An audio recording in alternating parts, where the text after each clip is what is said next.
Now my favorite one, BRRRR. Let's tie it all together. Now, who did BRRRR? I know you've done BRRRR. It's fun, isn't it? When it's done right, it's harder to do in Nashville, but other places you can still do this. So BRRRR stands for you're going to buy it, you're going to rehab it, you're going to rent it, you're going to refinance it, and do it over. It's just money recycling. It's the speed of money, velocity. Must be an undervalued property.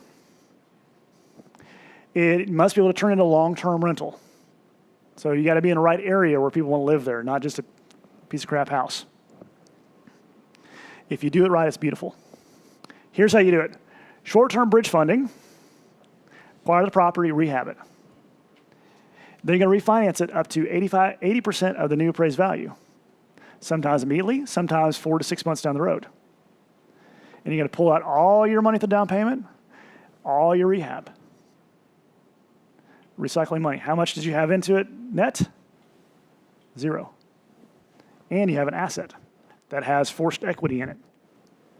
So here's what it looks like, numbers-wise. Phase 1, purchase price. Again, you've got to get an undervalued property. You've got to get a motivated seller that has a property they want to sell quickly. Excuse me. Closing costs will be about $3,000, rehab $30,000. Now, why are we doing 30 versus 50? It's a rental. You're not going to flip this. You're going to rent this thing out. You just want it to be habitable. It's going to cost you about $6,000 to originate the funding. Carrying costs for 6 months, just budgeting about $11,000, maybe $12,000. Total, $150,000. Now, you increase the value to $200,000. Again, it's all because you bought it at a good deal. That is the key to everything, buying at a good deal. Again, same numbers here, $1,600 rent. Phase 2, refinance it. After fair value is $200,000. New loan to value, $160,000. But wait, we only spent $150,000. You're still going to have another $5,000 or so in closing costs. You might want to recoup some of your carrying costs as well.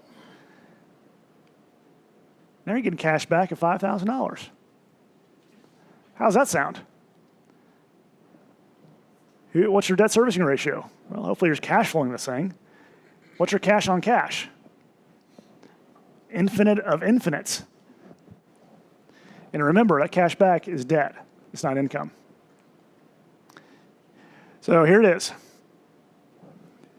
$1,600 rented out, payment. Now you're giving me a 25-year AM. I'm going to use worst case numbers here. Again, tax and insurance are $300. Property manager still the same.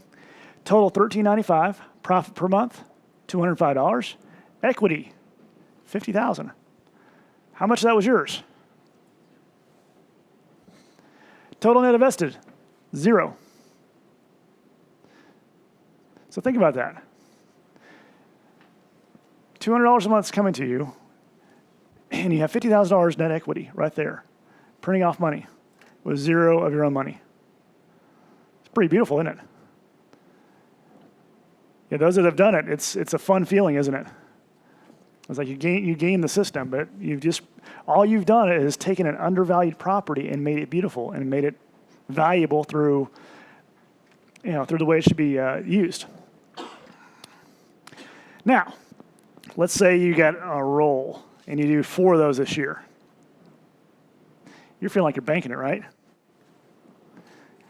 Feeling like Uncle Pennybags there from Monopoly. You're banking it. Well, what do you do to take the next level?